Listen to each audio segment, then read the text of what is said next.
अस्सलामुअलैकुम वरहमतुल्लाहि वबरकातुहू एवरीवन, क्या हाल चाल है? ठीक ठाक। मैं भी ठीक हूँ अल्हम्दुलिल्लाह।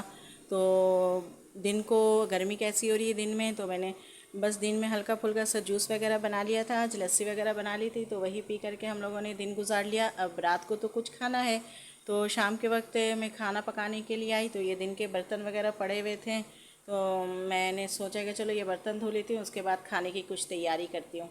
तो अब खाने की तैयारी के लिए क्या बनाऊं? तो मैं कल देखी थी कि सजना फली लगे हुए हैं बहुत सारे, तो मैंने सोचा चलो आज वही बना लेते हैं। छत पे गई तोड़ने के लिए, तो फिर हस्बैंड को बोली तोड़ करके ला दे मुझे छत से फली, सजना फली, वो बना लेती हूँ रात के लिए। तो मेरे जहन में यही आइडिया आया बनाने का। अब कुछ समझ ही नहीं आ रहा था गर्मी की तोड़ क्या बनाऊँ मैं। गर्मी ऐसी हो रही है कि दिल ही नहीं चाह रहा है कुछ खाने पीने का, बस कुछ ठंडा हो जाए, ठंडा हो जाए बस। तो अब हर वक्त ठंडा ठंडा तो नहीं चलेगा ना, तो कुछ खाना भी है। तो मैंने यही सोचा कि आज सजना फली बना लेती हूँ और उसके साथ चावल।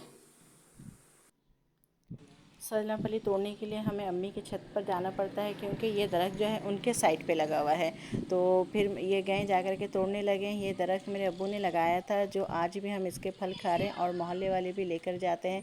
मैं भी अपनी टीचर्स वगैरह को देती हूँ, तो यही बोलती हूँ बस खाओ और मेरे अब्बू के लिए दुआ करो, क्योंकि आज वो इस दुनिया में नहीं है। अल्लाह ताला उनकी मग़फ़िरत करे। और सब इससे फ़ायदा उठाते हैं, क्योंकि ये फल जो है बड़ा ही ज़बरदस्त और बहुत ही मीठा सा फल है ना। ये लगाए हुए मेरे अब्बू के हाथ का है और सब खाते हैं, खुश हो जाते हैं। बहुत ही अच्छा फल है ये।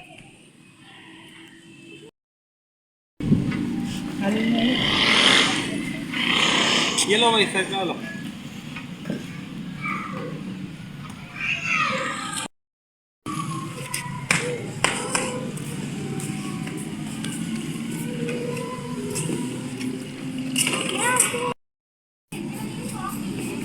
चाय करूँगा मैं इसी से।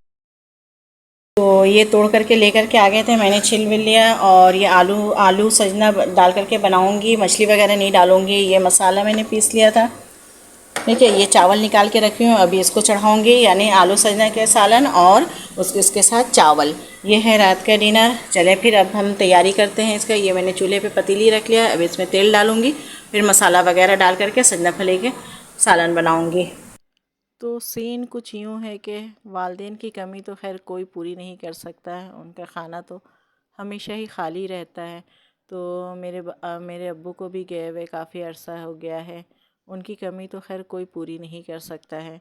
और मज़े की बात यह है कि जब भी मैं परेशान होती हूँ, अपने घर में कोई परेशानी मुझे होती है या कोई मसला हो जाता है, जब मैं परेशान हो जाती हूँ, टेंशन में आ जाती हूँ, तो अक्सर ऐसा होता है कि मेरे अब्बू मेरे ख़्वाब में आ जाते हैं ना। तो ख़्वाब में आने के बाद मुझसे तसल्ली वगैरह देते हैं। तो अल्हम्दुलिल्लाह, अल्लाह का शुक्र है कि ऐसा होता है कि मैं पुरसुकून हो जाती हूँ। तो एक दफ़ा ऐसा हुआ था कि मैं बहुत परेशान थी, बहुत परेशान हाल थी कि क्या करूँ क्या नहीं, कुछ ऐसा मसला हो गया था। तो बाकायदा ऐसा महसूस हुआ था कि रात को सोते वक्त मेरे अब्बू ने मेरे सर पे हाथ रखा था, हाथ फेरा था। तो मैं चूँकि अब्बू की कुछ ज़्यादा ही लाडली बेटी थी, औलाद थी, बड़ी बेटी लाडली होती ही हैं, बड़ी औलाद तो लाडली होती। तो मैं अब्बू की कुछ ज़्यादा ही लाडली थी। अक्सर मेरे साथ ऐसा ही होता है कि जब भी मुझे कोई परेशानी होती है, तो अल्हम्दुलिल्लाह मेरे बाप मेरे ख़्वाब में आ जाते हैं, मेरे अब्बू मेरे ख़्वाब में आ जाते हैं, तसल्ली वगैरह देते हैं। आज भी ऐसा है कि यही महसूस होता है मुझे कि वो आ जाते हैं मेरे ख़्वाब में, और मुझे महसूस होता है कि मेरे सर पे हाथ फेर के जा रहे हैं। तो बस ऐसा है कि वालिदैन की कमी कोई पूरी नहीं कर सकता है, चाहे जिस स्टेज में भी हम पहुंच जाएं, ये कमी तो हमेशा ही रहती है। तो आज भी मुझे महसूस होता है, कमी महसूस होती है उनकी।